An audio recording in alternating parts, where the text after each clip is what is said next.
जीवन में उसने बड़ी बात कर ली जिसने स्वयं से मुलाकात कर ली। जीवन में उसने बड़ी बात कर ली जिसने स्वयं से मुलाकात कर ली। हजारों मंजिलें मिलती हैं राही जिंदगानी में, हजारों मंजिलें मिलती हैं राही जिंदगानी में, मगर एक आखिरी मंजिल बड़ी मुश्किल से मिलती है, मगर एक आखिरी मंजिल बड़ी मुश्किल से मिलती है। जीवन में आदतें बड़ी मुश्किल से छूटती हैं और जिसकी आदतें छूट जाएं उसका जीवन सफल हो जाता है। हमने कुछ धर्म की, कुछ कर्म की, कुछ आदतें बना रखी हैं। सच पूछो धर्मात्मा की कोई आदत नहीं होती है। धर्मात्मा किसी लीक से नहीं बनता है। और हमारे आचार्यों ने कहा भी है कि आज तक हमने कर्मों का दुख इसलिए पाया है कि कर्म हमने बांधे हैं। हम कोई भी कर्म करते समय बहुत उत्सुक होकर करते हैं। शुभ कर्म तो उदास होकर करते हैं, अशुभ कर्म उत्सुक होकर करते हैं।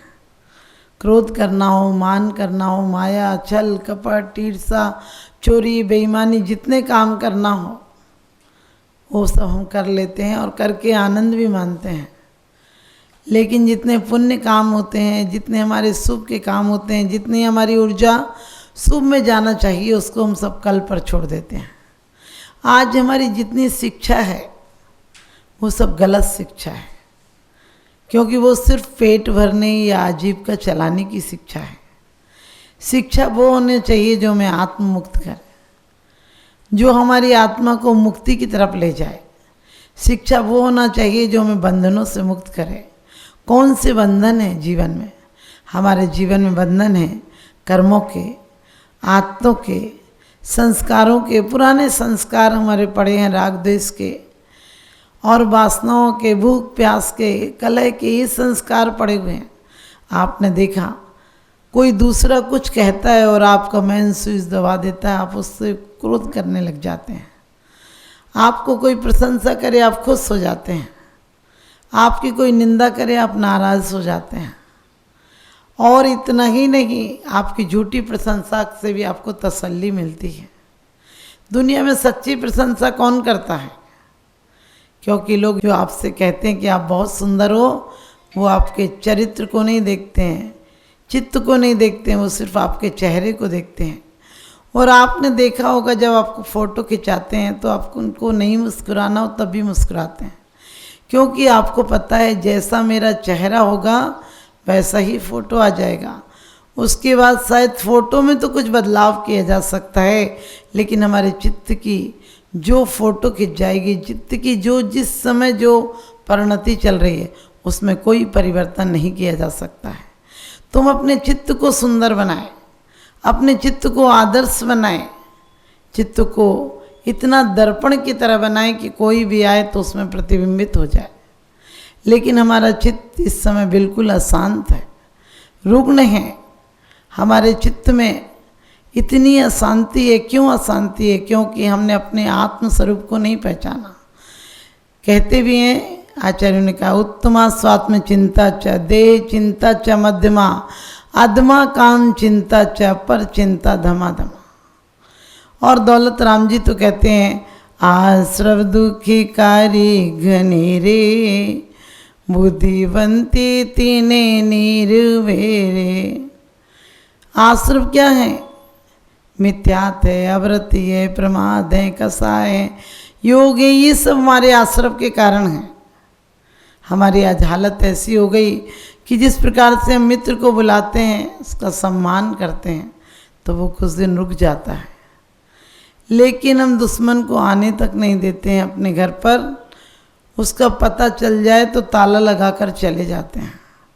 हमारे आत्मा के भी जो दुश्मन हैं, हमने उन्हें ताला नहीं लगाया, हमने उनको सम्मान से बुलाया है। आप शादी में देखा होगा, बोलते हैं ने निमंत्रण भेज रहे हैं। कार्ड में क्या लिखते हैं? ने निमंत्रण भेज रहे हैं प्रियवर तुम्हें बुलाने को, हे मानव के राजहंस तुम भूल न जाना आने को। कि मानव के राजहंस तुम नहीं भूल जाना, तुम जरूर आना हमारे हृदय में। और इसी प्रकार से हमने कर्मों का जरा सा निमित्त कोई बनता है और तुरंत हमारी कसाएं बिल्कुल अगवानी के लिए दौड़ जाती हैं, हमारा प्रमाद, हमारे विपरीत परिणति उस तरफ दौड़ जाती है और हम सम्मान करने लग जाते हैं उसका। हमें चाहिए कि हम जीवन में पर परिणति की तरफ ध्यान नहीं दें। कोई क्या कर रहा है, कोई हमारा मालिक कैसे हो जाएगा? यदि मालिक हो जाएगा तो हम दुनिया में सबसे दीनहीन हो जाएंगे। आज हमने दूसरों को मालिक बना दिया है अपनी आत्मसत्ता का। कभी ख्याल नहीं आता है कि दूसरा कौन होता है। दूसरा 1000 गालियाँ भी दे तो भी हमारे अंदर क्रोध नहीं आए तो समझना तुमने कुछ पाया दुनिया में। अभी तो तुम ऊपर से क्षमा कर लेते हो, ऊपर से मुस्कुरा देते हो और अंदर फफोले चलते रहते हैं, क्योंकि अंदर में आपकी भट्टियाँ जलती रहती हैं। लोग क्षमा मांग लेते हैं लेकिन अंदर से नहीं क्षमा कर पाते हैं। क्षमा माँ की तरह होती है, जो बच्चा लात मारता है माँ को, लेकिन माँ दुग्ध की धारा देती है, उसे प्यार करती है, दुलार करती है। इसी प्रकार से हम पर जो प्रहार करते हैं, जो हम पर दोषारोपण करते हैं, उनके प्रति भी हमारा ऐसा भाव आ जाए कि हमारे अंदर बहुत समता भाव आ जाए। उनको लगे कि हमारा ये एक कर्जा था, चुक गया। तो आज हम कैसे आश्रव कहते हैं, आश्रव दुक्कार घनेरे, लेकिन आश्रव को प्रति क्षण बुला रहे हैं। प्रत्येक क्षण आश्रव के सम्मान में लगे हुए हैं और आश्रव का सम्मान जब तक होता रहेगा तब तक जीवन में सुख शांति आने वाली नहीं है। तो हमें सुख शांति को लाना है तो आश्रव को दूर करना होगा। और आश्रव को कैसे, आश्रव भी 2 प्रकार का है, एक शुभ आश्रव और एक अशुभ आश्रव। जब तक आप छत पर नहीं पहुँचे हैं तब तक जीनों का सहारा लेना पड़ता है, लेकिन जीने का सहारा नहीं लेंगे तो भी नहीं चढ़ पाएंगे और जीने पर बैठे रहेंगे तब भी नहीं चढ़ेंगे। हमारे जीवन में जब तक हमें शुद्ध की प्राप्ति नहीं हुई तब तक अशुभ का त्याग करना है और शुभ में प्रवृत्ति करना है। लेकिन शुभ की प्रवृत्ति एक दिन शुद्ध में परिणत हो जाएगी और हो जाएगी, इन्हें पुरुषार्थ करना है। गतिशील करो कदमों को मंजिल पास नहीं है, गतिशील करो कदमों को मंजिल पास नहीं है। काल चक्र गतिमान किसी का दास नहीं है। सार्थक कर डालो अपनी हर सांसों को, सार्थक कर डालो अपनी हर सांसों को, क्योंकि पल भर भी इन सांसों का विश्वास नहीं है, पल भर भी इन श्वासों का विश्वास नहीं है। हमारे जीवन में ये श्वासें हमारे किस काम आ रही हैं? सोचो, यही श्वासें हमें ऊर्ध्वगमन की यात्रा करा सकती हैं, हमारी आत्मा को परमात्मा बना सकती हैं और यही श्वासें नरक ले जा सकती हैं। आज हमने ऐसी ऐसी आदतों को पाल रखा है। आज देखो, हमारा पुराना ज़माना भले ज्ञान कम था लेकिन आनंद था। आज ज्ञान बढ़ गया है, लोग कहते हैं अब तो ज्ञान चरम सीमा पर पहुंच गया। आज आदमी आसमान में जाने लगा, आज आदमी आकाश में उड़ने लगा लेकिन ज़मीन पे चलना भूल गया। आज पनडुब्बियों के माध्यम से समुद्र में तैरने की कला सीख गया है, लेकिन अपने पड़ोसी के दिल में झांकने की कला भूल गया है। दौलत बड़ी, दिल छोटा हो गया है। शिक्षा बहुत बड़ी है, दिन पर दिन विद्यालय बढ़ रहे हैं, विश्वविद्यालय बन रहे हैं, शिफ्टों पे शिफ्टें लग रही हैं, क्लासें एक ही क्लास 3-3 सेशन में चल रही है, लेकिन क्या फ़ायदा? ये शिक्षा जहाँ आतंकवाद, दंगा फसाद, मारने की मरने की रोज़ होड़ लगी हो, जहाँ रोज़ लोग सुसाइड करते हो ज़िंदगी से ऊबकर। हमारे शास्त्रों में हमने सुना था कि देवता लोग भी कल्पना करते हैं, कामना करते हैं कि मुझे मनुष्य जन्म मिल जाए, लेकिन लोगों की हालत देखकर लगता है ये गलत किसी ने लिखा है कि लोग स्वर्गों को छोड़कर ज़मीन पर आना चाहते हैं। अरे जहाँ ज़मीन का आदमी भी रोज़ मरने के लिए तैयार खड़ा हो, जहाँ एक जानवर भी मनुष्य के घर में नहीं आना चाहता है, मनुष्य योनि में नहीं आना चाहता है, क्योंकि वहाँ माँ हत्यारन हो गई। वहाँ पर इतना कलेश बढ़ गया कि जो जी रहे हैं वही आनंद में नहीं जी रहे हैं, और देवता क्या आएंगे? जहाँ मनुष्य भी मरना चाहता वहाँ देवता क्या पैदा होना चाहेगा ऐसी ज़मीन पर? लेकिन आज यही किया है, हमने डिग्रियाँ दिला दी बच्चों को, लेकिन आत्मसम्मान से, आत्म गौरव से, आत्म प्रशंसा से, इन सब से उसे वंचित रख दिया। आत्मा का सम्मान नहीं दिला पाए। वैसे विश्वविद्यालयों में बहुत सम्मान मिल जाते हैं, वैसे हम ऊंचे ऊंचे पदों पर पहुंच गए, लेकिन सच्चा पद आज तक हमने नहीं पाया। वो क्यों नहीं पाया? क्योंकि हमने गलत लोगों का सम्मान किया है। सम्मान करना ठीक है, कभी कभी बच्चे को डांटना ठीक है। बच्चे को डांटो, लेकिन डांट तुम्हारी आदत नहीं बन जाए, क्रोध तुम्हारी स्वभाव नहीं बन जाए। आज लोगों ने विपरीतता को स्वभाव बना लिया है। प्रत्येक क्षण लोग डांट रहे हैं, बोले बेटे को डांटे नहीं तो बिगड़ जाएगा। अरे डांट कर भी कौन सा सुधर गया? तुम्हारे बापों ने तुम्हें डांटा, तुम कितने सुधर गए? जो तुम्हारे बच्चे सुधर जाएंगे, तुम्हारी शान घट गई होती कि रुतबा घट गया होता, जो गुस्से में कहा तुमने वही हंस कर कहा होता। अपने बच्चों से हंस के कहा होता तुमने, लेकिन तुमने नहीं कहा, क्योंकि जीवन में तुम्हें गलत आदतें पड़ी हुई हैं। हमेशा तुम नकारात्मक, नीचे की तरफ तुम्हारी ऊर्जा बह रही है। और शादियां होती थी तो कितना हर्ष उल्लास होता था। महीनों पहले से पूरे रिश्तेदार आ जाते थे, क्योंकि पहले रिश्तों में प्यार था। पहले प्यार के पीछे पैसे को ठुकरा देते थे, आज पैसे के पीछे प्यार को ठुकरा देते हैं। एक बार की बात, एक जुदास नाम का गरीब व्यक्ति था, बहुत गरीब था।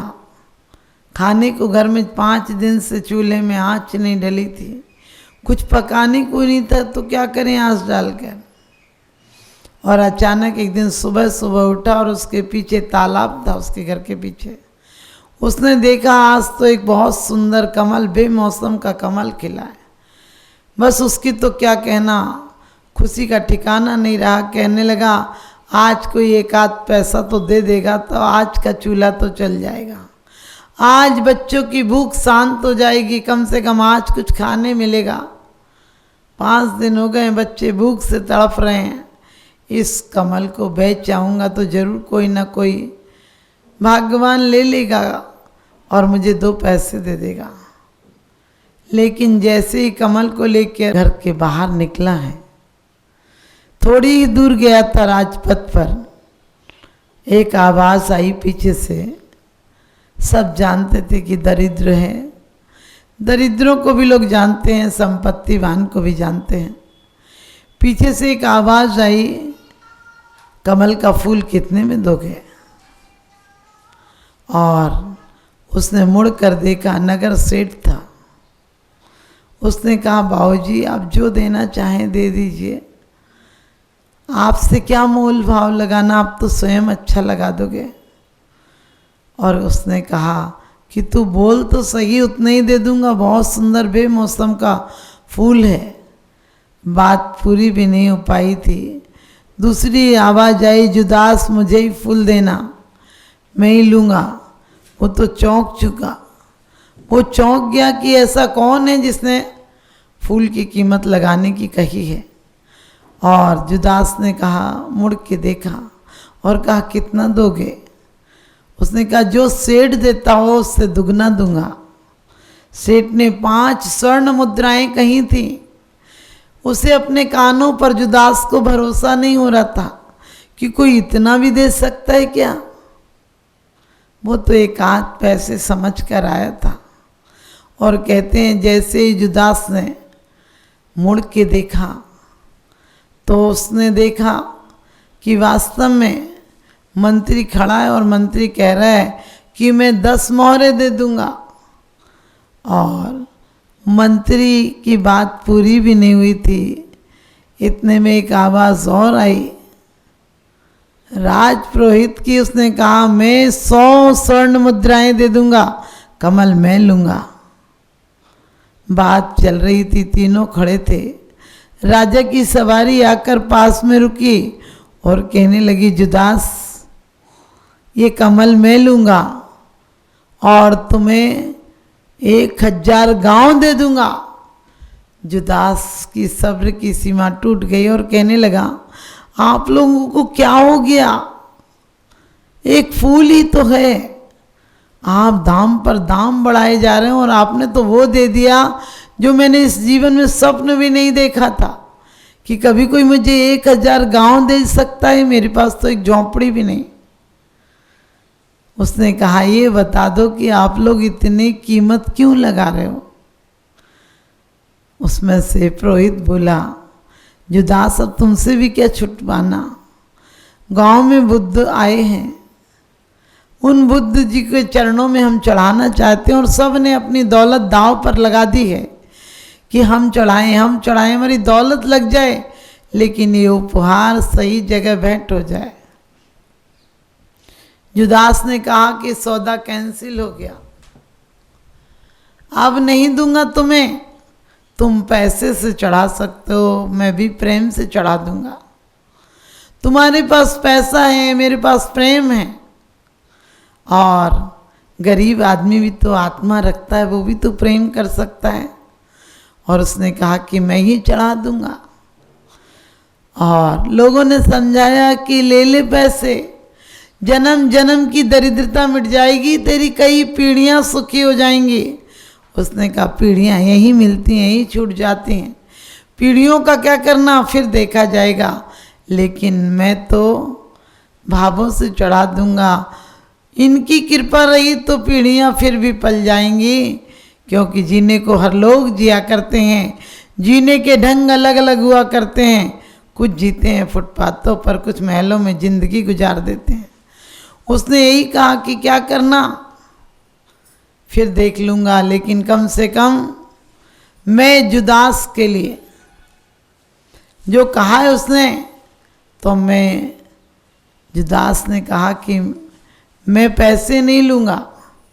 और उसने बुद्ध के चरणों में अश्रुधारा पूर्व आँखों से झुककर हृदय से इतनी अंतरंग भावों से चढ़ा दिया कि मेरा सर्वस्व था, बस इसके अलावा मेरे पास कुछ नहीं था जीवन का सहारा, और मैंने तुम्हें फूल चढ़ा दिया। और कहते हैं बुद्ध समझ गए भाव दशा को, और बुद्ध ने कहा कि ये भले शिक्षित नहीं है, लेकिन ज्ञानी यही है, सच्चा ज्ञानी यही है जिसने कि विराट के सामने क्षुद्र को ठुकरा दिया, जिसने शुभ के सामने अशुभ को ठुकरा दिया, जिसने भावनाओं के आगे परमात्मा के आगे अपना सब कुछ चढ़ा दिया, अपनी जीवन की परवाह नहीं की। ये आज से सबसे ज़्यादा ज्ञानी है। आज आप लोगों को ज्ञानी कहेंगे क्या, जो विराट को ठुकरा देते हैं। सच बताना, मंदिर जाना हो और कोई ग्राहक बैठा हो जो 10 करोड़ का 5 करोड़ का माल ले, तो सच बताना तुम दिन भर में मंदिर जाओगे क्या? कहोगे भगवान तो फिर मिल जाएगा, ग्राहक कम मिलेगा। और तुम कितने बड़े बड़े वादे करते हो परमात्मा से कि भगवान मुझे निकाल लो, पार कर दो, तुम केवटिया हो, तुम मालिक हो, तुम 3 भुवन के राज हो, क्या कहते हो, ककरी के चोर को कटार मारिए नहीं, कि मैं छोटा सा चोर हूँ। अंदर झाँकोगे तो तुमसे बड़ा चोर दुनिया में नहीं मिलेगा।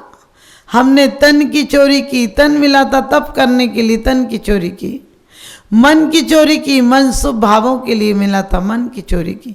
कितना सा काम कर जाते हो। और धन मिला था सदुपयोग करने के लिए। आचार्य ये नहीं कहते तुम सन्यासी बन जाओ, आचार्य कहते कम से कम सच्चे श्रोता बन जाओ, सुनने की कला आ जाए, श्रावक बन जाओ, श्रद्धावान बन जाओ, विवेकवान बन जाओ, क्रियावान बन जाओ। लेकिन तुम बने क्या? जाना था पूरब, तुम जाने लगे पश्चिम। खरीदना था सोना, तुम खरीद लाए मिट्टी। तुम्हें जाना था स्वर्ग, तुमने तैयारी कर रखी नरकों की। जिस सांसों से स्वर्ग की महल बना सकते थे, जिन सांसों की ईंटों से स्वर्ग के महल बना सकते थे, उन सांसों की ईंटों से तुमने नरक की भट्टियां तैयार कर ली। लोगों को आज इतने आपको पता है, और भी युद्ध की तैयारियां ही होती रहती हैं। एक ऐसा मनुष्य विक्षिप्त हो गया, सिर्फ युद्ध की तैयारियां जानता, और कोई कला ही नहीं जानता है। रूस आदि का आप युद्ध देख रहे हैं, यूक्रेन का, कितनी संस्कृति, कितनी सभ्यता, कितनी कहते हैं अशिक्षा बढ़ी है। कितने बच्चे जो पढ़ने वाले थे, क्या है इन पदों के लिए, इसीलिए हमारे आचार्य कहते हैं राज्य समाज माग कारण बैर बढ़ावनिहारा, बेस्या सम लक्ष्मी अति चंचल या का कौन पतिहारा।